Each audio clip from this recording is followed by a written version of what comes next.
নমস্কার সবাইকে, সবাই কেমন আছেন? আমি তৃষ্ণা, আপনাদের জন্য নিয়ে আসছি নতুন একটা ভিডিও।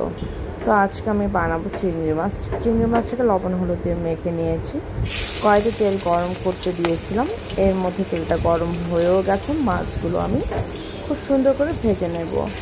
মাছটা ভাজা হয়ে যাওয়ার পরে মাছের তেলের মধ্যে দিয়ে দেবো জিরা ফোড়ন, দিয়ে দেবো 1 থেকে 1.5 চা চামচ তোমার পেঁয়াজ বাটা, 1 চামচ আদা বাটা, 1 চামচ রসুন বাটা।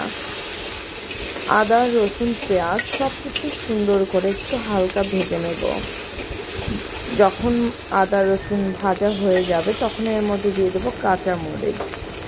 কাঁচামরিচটা দিয়ে দেওয়ার পরে এর মধ্যে এখন আমি দিয়ে দেবো 1 চা চামচ হলুদের গুঁড়া,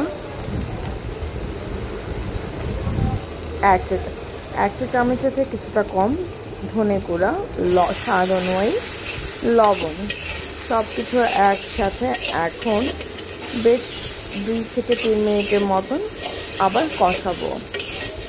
কষানোটা যত ভালো হবে ঠিক ততটাই রান্না ভালো হবে। দেখো আমার কিন্তু মশলাটা খুব সুন্দর করে আমি তেলের মধ্যে ভেজে নিচ্ছি।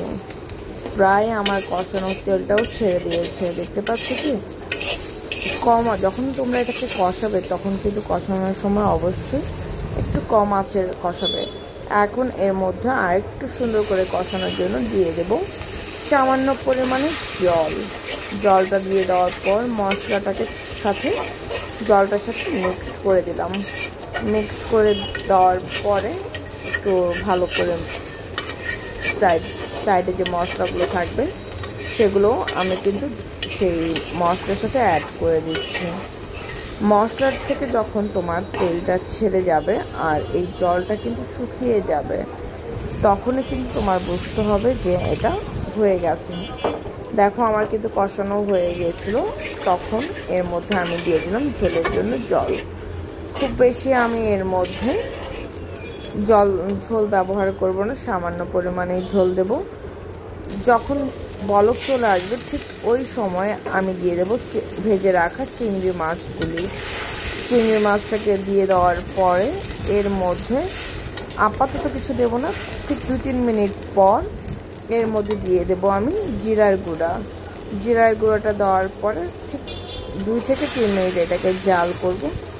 জাল হয়ে গেল আমার চিংড়ি মাছের পাতলা ঝোল মশলা দিয়ে।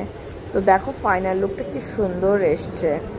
তোমাদের কাছে কেমন লাগলো আমার এই ভিডিওটা অবশ্যই কিন্তু আমাকে জানিও। যখন তোমরা জানাবে আমার কিন্তু জেনে খুব ভালো লাগবে। আর পুরো ভিডিওটা দেখো, দেখার পর একটা লাইক বাটনে লাইক করতে ভুলো না। আর তোমার ফ্রেন্ড সার্কেল আত্মীয় স্বজনের মধ্যে কিন্তু শেয়ার করতে ভুলো না। প্লিজ প্লিজ প্লিজ পুরো ভিডিওটা দেখো। আর আজকের জন্য এ পর্যন্ত। সবাই ভালো থেকো, সুস্থ থেকো, আমার জন্য আশীর্বাদ করো আমি যেন ভালো থেকে সুস্থ থেকে তোমাদের জন্য নিত্য নতুন ভিডিও আনতে পারি। So tata, bye bye.